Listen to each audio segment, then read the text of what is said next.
Hello you guys!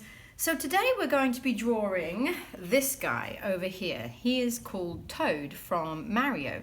Now a whole bunch of my students have been asking me to draw more video game characters, and I think that's a really good idea. These are some really cute illustrations. My husband and my sons are kind of Mario crazy, so they'll be very happy with this one. And I just thought that he was a really nice, joyful, easy kind of character to attempt. I've never drawn him before, so I might be eating my words in a minute if he gets too tricky, but I think that he's got these nice basic shapes here. The big round shape for his head, a sort of a U shape for his face, a slightly wider at the bottom U shape for his body, and these nice ovals for his feet. Now, I really like this position because he's kind of throwing his arms up and he's skipping and jumping. One foot is off the floor there. I think it's just a bit more fun and animated than him just standing straight with his hands by his side. So we're going to give it a go. So what I'm going to do is just set this image to one side so you can see my paper. And I have ready over here some black fine liners, a pencil, an eraser, and I have some watercolor pencils. I'm not sure whether I'm going to add water to this or not yet, but we are going to practice shading with our pencils to get a little bit of depth, because he does have some depth to his body to show that he's kind of rounded and plump. So the first thing I'm going to do is try and space out. This paper looks a bit grubby. I'm just going to clean that up a little bit with my eraser. So I'm using watercolor paper today because I like to pretty much always use this stuff. This is just a fairly inexpensive one from Flying Tiger, and this is only half A4 size. So this is just about A5 or maybe slightly bigger than A5 size. So the reason I like to use this is because it just has a much nicer base for any work, but particularly if we decide to add water to it later, then we'll be good to go. So let's start off by just spacing out where we think our toad will fit. Now, he has a big round head. Actually, let's do a basic measurement together first so we can see about the spacing here. So if I measure all the way from the top of Toad's head to the bottom of his chin with my pencil, it's about that far. Then I'm going to use this same measurement to go down to the rest of his body. Oh, it's much bigger. So let's try another measurement. Let's try from the top of the mushroom to the bottom of the mushroom top. My words are getting all mixed up today. So from the top of the mushroom to the top of his forehead there.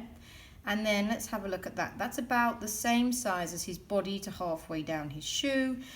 So I think what we can say is that halfway is probably about here where his mouth is. Let's try that. From there to the bottom of his mouth, from the bottom of his mouth, nope, still a bit bigger. Let's try the top of his mouth. From there to the top of his mouth, from the top of his mouth to the bottom. Now we've got it. So about halfway point is the top of his mouth. So what I'm going to do with that measurement is I'm going to draw a line very lightly about halfway across my paper. Now you can use a ruler to measure this out, but it doesn't have to be too precise. This is just to give me an idea. So I know that this is where Toad's mouth needs to sit. So now we just have one mouth sitting in the middle of this page. A little bit freaky looking. Okay, so now let's, using that measurement, start to see if we can space out everything else that needs to go in here. So if we start very near the top of the paper, but we don't want to be touching the top of the paper because it doesn't look so nice. We'll just come down a little bit. We'll start from there, and we're going to go off in a kind of nice big ellipse for his for the top of his mushroom. Now look at this, guys. So if we follow this curve around, it actually lines up pretty much with the top of his mouth. So the mushroom comes down as low as the top of his mouth. So let's have a look at this.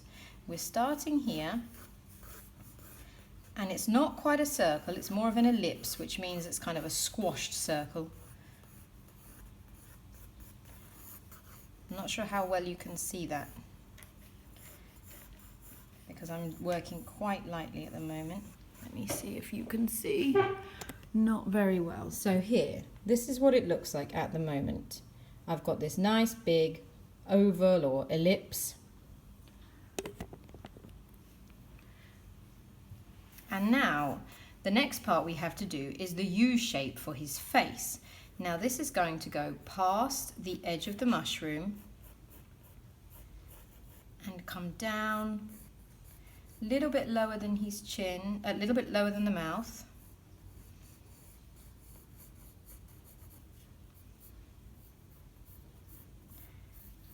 On either side. Can you see I've got a nice U shape there? So it's much smaller than the mushroom top, or whatever we call it. He's a kind of a weird character. His whole body is a mushroom, really. And I'm going to erase this part of the ellipse that we've already drawn because that is now in his face. Now at the top of this U shape, we need to finish off his face. We have a slightly upwards curve. There we go. And now let me just check that my mouth is big enough. I think this mouth is actually slightly bigger than this. So I'm just going to make that a little bit bigger. And he's got two little oval shaped eyes. Now they are just sitting above the corners of his mouth. Okay, so that's kind of what we're looking for. And he has a tongue that just shows in the middle there. Now on his mushroom we can see one big circle in the middle. If you prefer, you could draw around something circular. If you have a little bottle top or something, or you could even use a compass. And then we see one of the circles coming in from the side here, and another one from the side over there. In fact, I feel like this needs to be even bigger. So I'm going to make it a bit bigger, and I'm going to erase these central lines that I've got there. Okay, so now let's think about his body. Now he doesn't really have a visible neck. The body starts just below his face here and here. Now we're going to show his arms going up in a minute, but first things first, we're going to get this body shape in. Now his feet are very short, so we don't need to leave a lot of space for his feet. He doesn't have any legs. He just has this squat kind of body that comes about this low. No, that's definitely too big. Let me measure that again. So let's see. Let's take a look at the body. One. The body is a little bit bigger than the face. Look at that. A little bit bigger than the face. Not a lot, just a little bit. So let me get the measurement of my face. Oh wow, so the body's actually quite short. A little bit bigger would be there. That would be the face. Now we've gone a little bit bigger. Okay, so let's try that again.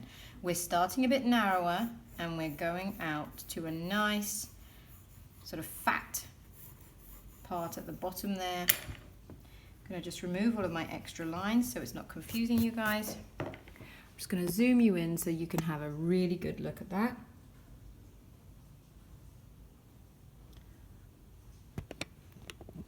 Okay, now we're going to come down from this one side to show the foot that he's still sort of standing on tiptoes. It starts a little bit narrower at the top, comes out into kind of an oval shape. Quite big feet he has.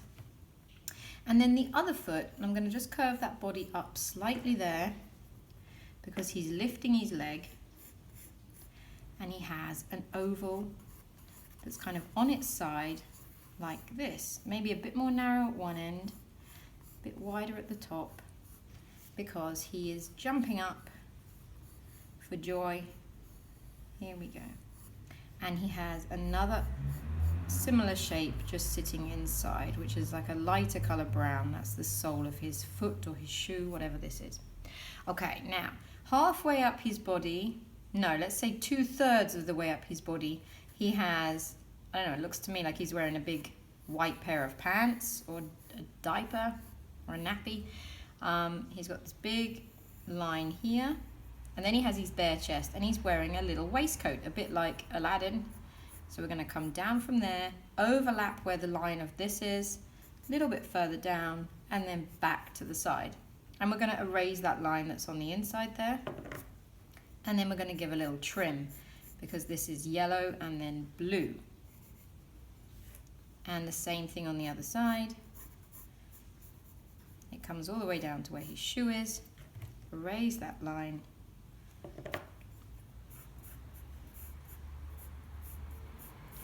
And give that little trim, which is going to be yellow when we're done. Actually, that's a bit low down.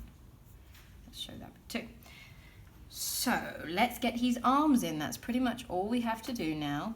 So we do a little upwards line coming out on either side. It's fairly symmetrical what his arms are doing over here. So we have a sort of diagonal line going up from where his face joins his body.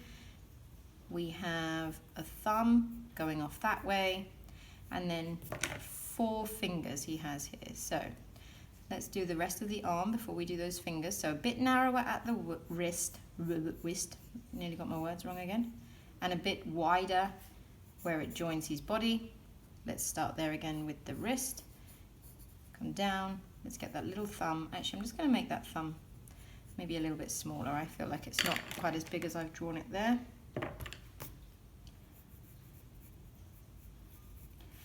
And we go up, and you can just, to do fingers, sometimes it looks a bit weird if we do them all at once. So let's just make the hand shape. It comes out a little bit wider from the wrist, and then we can just kind of square off where we know those fingers are. So let's do the same over here. The hand shape, a little bit wider from the wrist, and then we're just going to square off that finger shape. And then we can just break it down. We put a little line there, which is the crease where your fingers join your hand. Another little line across there. And then we can just add those 1, 2, 3 lines in. 1, 2, 3 lines in. That's the 3 lines which are between your fingers. Now, if you want to, you can take a bit more time to round off those finger tops, but you can also just leave it like that. Don't overcomplicate the hands. Okay, so we have the basic shape of our toad. So now what I'm going to do is just outline it in black. No, actually, shall I? No, actually, let's not. Let's not outline it in black today, because we've done that on some previous videos. So let's do this one a little bit differently, because after all, this illustration doesn't actually have any black outlines. So if you prefer, if your pencil is very messy, then by all means, go ahead, outline one of these, erase that pencil so you have a nice, neat outline before you start coloring in.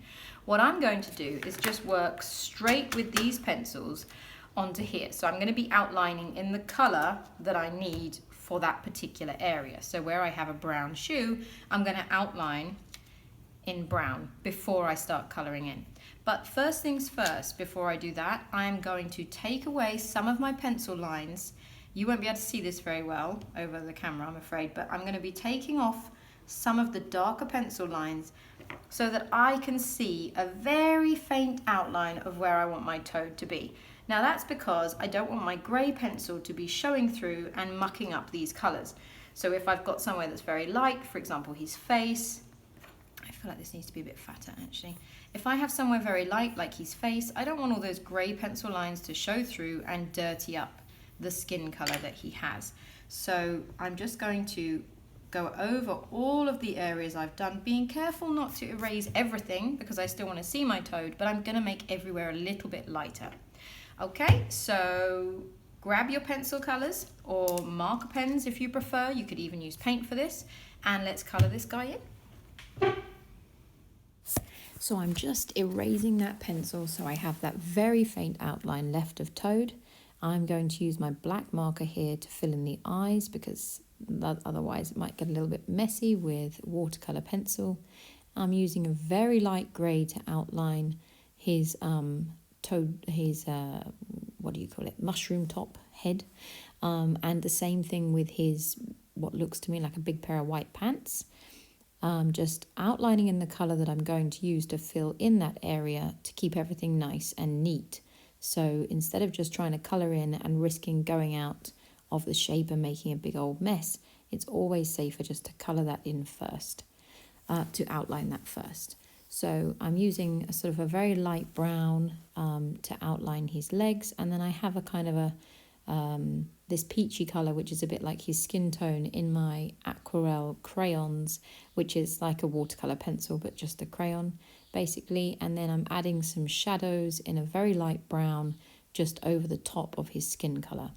So this is how he looks when he's finished in pencil, and if you just have pencils, this is how yours will look pretty much, and that's absolutely fine too. I'm going to go ahead and add some water to my pencils because these are watercolour pencils after all. It will just give me a more blended effect, and it will fill in all those little kind of white areas that are still showing as the pigment sort of melts to cover more space there. Just looks nice and smooth, I think, when you've added water to it. I usually start with the lightest colours first and then build up to the darker colours so I don't end up with a dirty brush and dirty water pot. And I'm being super careful not to go outside of the lines because Toad is a pretty crisp design. He's not, all blended and flowy, so I'm keeping that really neat. So this is how he looks when he's finished. And if you like this, you could also check out my Sonic the Hedgehog drawing tutorial on YouTube, and you can head over to carlyart.org for a whole online art school. And don't forget to like this video and please subscribe to my YouTube channel. Before I leave you today, I just want to show you some of the great artworks from kiddos following on with my tutorials. Here is Lilia with a very funny face and a very fabulous Sonic the Hedgehog. Why are you frowning, Lilia? Did you eat a spider? You look like you should be smiling. That is such a great artwork. So Elias over here has drawn this colour wheel using flowers, and he's even done my name and his in bubble writing. Well done, Elias. Here's a magnificent rainbow feather from Isabella, and Sophia's done these great patterns on her bubble writing too.